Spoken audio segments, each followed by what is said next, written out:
Olá pessoal, eu sou o Maurílio Mendes, ortopedista, focado em cirurgias de correção de deformidades ósseas e cirurgias de pé e tornozelo. No vídeo de hoje a gente vai falar sobre o pé diabético, que é essa entidade que acomete muita gente em números e em gravidade, levando aí ao prejuízo, ao déficit de qualidade de vida de muita gente. Para entender o pé diabético, a gente precisa entender o que é diabetes, né? Diabetes é essa doença que evolui, em última análise, com o aumento da concentração sanguínea de açúcar, que é a glicose sanguínea, que a gente chama de glicemia. Por que esse açúcar aumenta no sangue? Isso pode acontecer por dois motivos.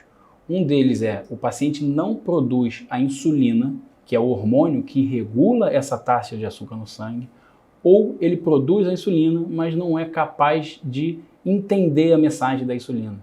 A insulina é produzida, cai na circulação sanguínea, só que as células do nosso organismo não são estimuladas pela insulina. E aí com isso, apesar dela estar lá presente, tentando abaixar o nível de açúcar no sangue, o paciente continua com seus níveis de açúcar muito elevados.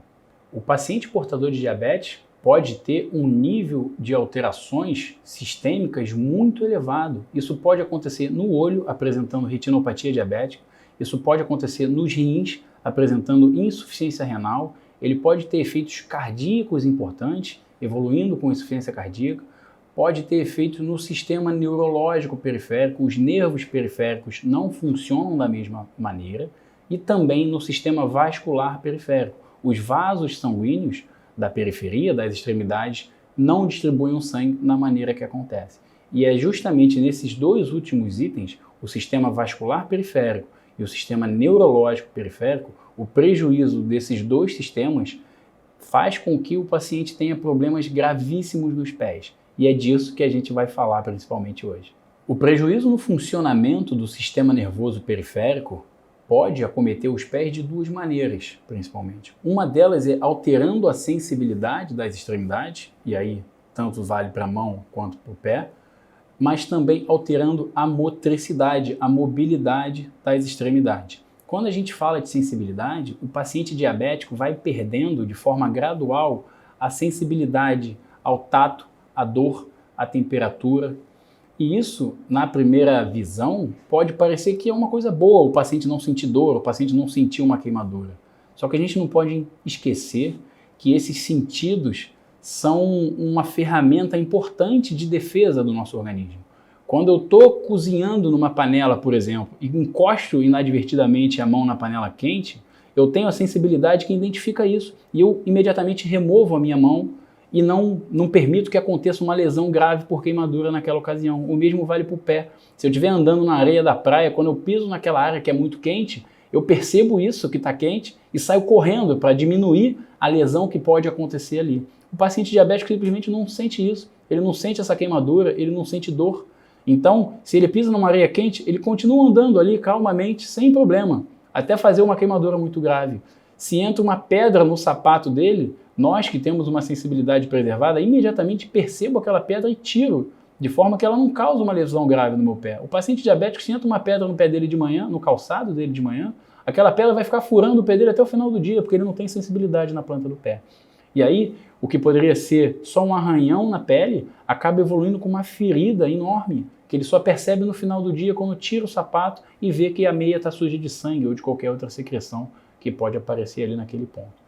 O segundo ponto importante, que é a motricidade alterada das extremidades, também por consequência do não funcionamento do sistema nervoso periférico, a gente tem que entender que o nosso dedo dos pés, eles têm um alinhamento normal, né? Um alinhamento comum e regular a todo mundo, porque a gente tem músculos que fazem a flexão dos dedos e músculos que fazem a extensão dos dedos. E esses músculos funcionam como rédeas, eles ficam tracionando o nosso dedo para baixo e o nosso dedo para cima. Só que existe um equilíbrio de força entre esses músculos. E esse equilíbrio de forças é gerado porque o nosso sistema nervoso periférico está estimulando de forma equilibrada, tanto o músculo que dobra o meu dedo para baixo quanto o músculo que dobra o meu dedo para cima. Se o meu sistema nervoso periférico não está fazendo esse estímulo de forma equilibrada, pode evoluir com deformidade dos nossos dedos, que é o que acontece no diabético. O diabético, com muita frequência, faz dedos em garra, que são essas contraturas dos dedos nessa posição. E aí, uma vez que isso acontece, o paciente muitas vezes fica com o dedo rígido nessa posição. E aí quando ele vai pisar, a carga do corpo que era para ser dividida em toda a superfície do pé, acaba concentrando em áreas específicas, fazendo aumento de pressão naquele ponto, facilitando a abertura de ferida naquela região. Um outro ponto comum para o aparecimento de feridas é aqui em cima nos dedos, porque o dedo fica contraturado, fica rígido nessa posição e aí fica fazendo um atrito no calçado aqui em cima. Também faz calosidade e ferida muitas vezes nessa região. Por conta desses fatores, o sistema nervoso periférico não funcionando adequadamente contribui para o aparecimento de ferida no pé do diabético. Falando do sistema vascular periférico, ou seja, os vasos sanguíneos que levam o sangue para as nossas extremidades, quando o paciente tem altas concentrações de glicose, de açúcar no sangue por muito tempo, que é o que acontece no diabético, esse sistema vascular periférico começa a funcionar mal, de duas maneiras. A gente tem que lembrar das principais funções desse sistema vascular periférico. A primeira delas é conduzir o sangue e suas células até as extremidades. E essa condução fica prejudicada porque os vasos vão ficando obstruídos. Ele vai diminuindo cada vez mais o diâmetro dos vasos. Então o sangue não passa com a mesma eficácia que passaria numa situação saudável. Esse é o primeiro ponto de prejuízo do paciente diabético. O segundo ponto está relacionado à segunda função dos vasos sanguíneos lá na periferia. O sangue vai através dos vasos mais calibrosos, mas quando a gente chega lá nas extremidades dos dedos, das mãos e dos pés, os vasos sanguíneos vão ficando cada vez mais fininhos, chamados de capilares, e uma coisa que a gente não pode esquecer é que esses vasos não são rígidos, impermeáveis, eles são fenestrados, que a gente chama, eles são permeáveis. O sangue e seus nutrientes passam através da parede dos vasos sanguíneos para atingir as células do nosso organismo. É assim que ele leva nutrientes e oxigênio para todas as células dos nossos sistemas. No paciente diabético, no paciente que mantém o nível de glicose elevado por muito tempo, essa permeabilidade vai se perdendo. O vaso fica como se fosse um saco plástico, é impermeável. Então, o pouco sangue que já não está chegando lá, porque está obstruído lá em cima, ele não atravessa a parede do vaso. E aí, com isso, os tecidos não têm o suprimento sanguíneo, não têm o suprimento dos nutrientes para fazer com que eles tenham uma vida normal, um metabolismo normal. E aí a gente vai tendo cada vez mais isquemia e necrose, que é morte das células lá das extremidades. Uma vez que essas células vão morrendo, a gente também provoca o aparecimento de feridas nos pés. A gente não pode esquecer que as células da pele, do tecido subcutâneo, do músculo, do tendão das extremidades, precisam desses nutrientes para que a gente mantenha todas essas estruturas íntegras. Se o sangue não chega, o tecido morre e abre uma ferida na pele. E aí a gente tem dois problemas. A ferida está aberta e para ela cicatrizar, os nutrientes precisam chegar. Só que esse nutriente não está chegando porque o vaso está obstruído lá em cima e não está deixando o nutriente sair do vaso. Então a ferida abre fácil e fecha difícil. Esse é o grande problema do sistema vascular do paciente diabético. O motivo, então, do aparecimento de feridas nos pés dos diabéticos é a junção do mau funcionamento do sistema vascular periférico com o sistema neurológico periférico. O prejuízo no funcionamento desses dois sistemas faz com que haja ferida com muita frequência e essas feridas têm um déficit de cicatrização, uma dificuldade em cicatrizar muito maior do que num paciente que não apresenta esse problema. Fundamental para o tratamento do paciente diabético é a prevenção do aparecimento de feridas. É muito mais eficiente prevenir o aparecimento de feridas do que tratar uma ferida já aberta. Então, para isso, a gente tem algumas etapas que precisam ser cumpridas. A primeira delas é o controle da glicemia muito bem feito. O controle da glicemia é o controle do açúcar no sangue. Para isso, o paciente precisa ter o apoio de uma equipe multidisciplinar. Ele precisa, primeiramente, ir a um endocrinologista, que é quem muitas vezes vai prescrever medicações que auxiliam no melhor funcionamento da insulina. Ele precisa ir ao nutricionista, que vai orientar uma dieta melhor para facilitar o controle da glicemia do paciente. Ele precisa do apoio de um educador físico, que vai prescrever exercícios melhores que são fundamentais para o controle dessa taxa de glicose no sangue. E em algumas ocasiões, o apoio psicológico é fundamental também, porque tem gente que lida muito bem com isso, mas tem gente que não consegue viver bem com todas essas mudanças nos hábitos diários. E aí um acompanhamento psicológico vai muito bem para esse paciente.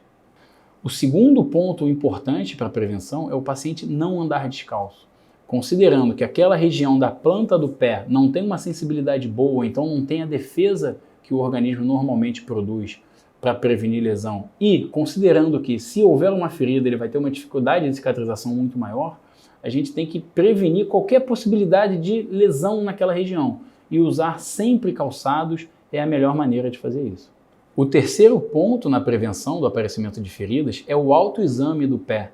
O paciente diabético tem que examinar o seu pé diariamente, e ele pode fazer isso de várias maneiras. Se ele tem uma mobilidade boa, se ele consegue alcançar o próprio pé, é fundamental que ele palpe toda a superfície do seu pé em busca de pontos de rachadura na pele, pontos dolorosos, pontos de vermelhidão olhando para toda a região do pé. E se ele não consegue palpar o pé, muitas vezes ele pode pedir ajuda para algum familiar, ou se isso não for possível, pelo menos enxergar o pé em toda a sua superfície. Muitas vezes o paciente precisa da ajuda de um espelho para isso. Ele pode colocar um espelho no chão e apontar lá a sola do pé, a planta do pé, para identificar se tem algum ponto de vermelhidão, algum ponto de lesão que está aparecendo lá, mas que ele não está sentindo, lembrando que a sensibilidade dele é ruim. Então precisa ver o pé e palpar o pé todos os dias. O quarto ponto de prevenção diz respeito às unhas. Muitas vezes, quando cortamos as unhas, deixamos algumas regiões pontiagudas, aquela unhazinha no canto que fica com uma pontinha espetando o dedo do lado.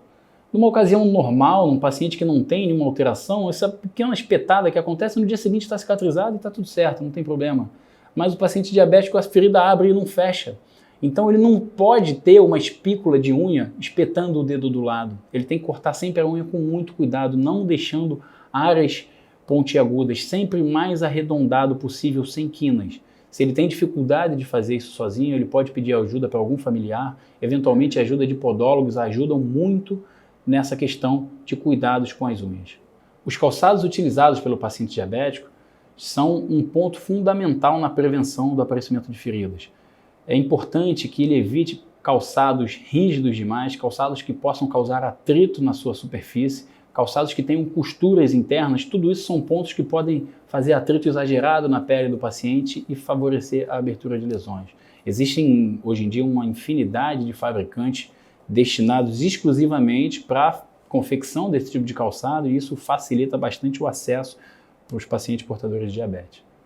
Óleos e cremes hidratantes podem ajudar muito no aparecimento de feridas, uma vez que esses pacientes, em algumas ocasiões, acabam evoluindo com um ressecamento maior da pele.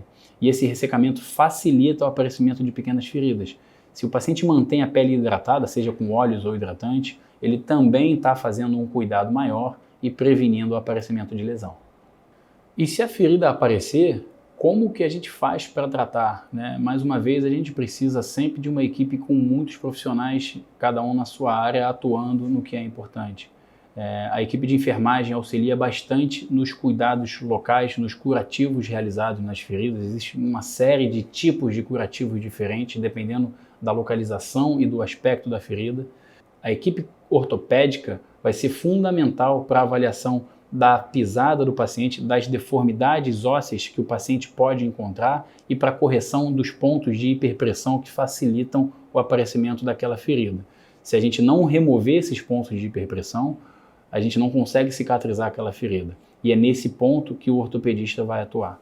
O cirurgião vascular muitas vezes vai precisar atuar de forma a restabelecer o fluxo sanguíneo para aquela região. E além disso, o neurologista também atua e ajuda bastante, favorecendo e permitindo que o paciente melhore a sensibilidade naquela região. Existe uma série de medicações que atuam nessa parte. Em casos de evolução para infecção, muitas vezes o paciente vai precisar de internação hospitalar para que ele faça antibiótico terapia venosa. Muitas vezes precisa de procedimento cirúrgico para limpeza daquela região. Eventualmente ele vai precisar de cirurgias ortopédicas para realinhamento ósseo. E, em último caso, quando o tratamento não evolui da maneira que a gente gostaria, amputações podem ser necessárias. E essas amputações podem ser feitas tanto pelo ortopedista quanto pelo cirurgião vascular. Com a evolução da cirurgia percutânea do pé, a gente conseguiu alcançar um nível de procedimento que auxilia muito os pacientes diabéticos. A gente não pode esquecer que qualquer ferida no pé desse paciente tem uma dificuldade de cicatrização maior. Isso vale também para uma ferida que a gente provoca na cirurgia. Se eu faço um corte grande na pele, no pé do paciente diabético, esse corte tem dificuldade maior de cicatrizar da pele colar. E com a cirurgia percutânea, a gente não precisa muitas vezes mais fazer esse corte grande. Através de pequenos orifícios na pele, a gente promove as correções das deformidades ósseas que a gente precisa. E isso já é um arsenal terapêutico importante na população de uma forma geral, mas no paciente diabético que tem essa dificuldade de cicatrização, isso não tem preço o benefício que esse tipo de procedimento alcançou e levou a esse tipo de paciente. Se você gostou do conteúdo que a gente conversou, clica aqui embaixo, curte o vídeo, se inscreve no canal para você receber os próximos conteúdos semelhantes a esse e compartilha com quem você acha que pode se interessar, que assim a gente consegue alcançar mais gente com informação útil e segura.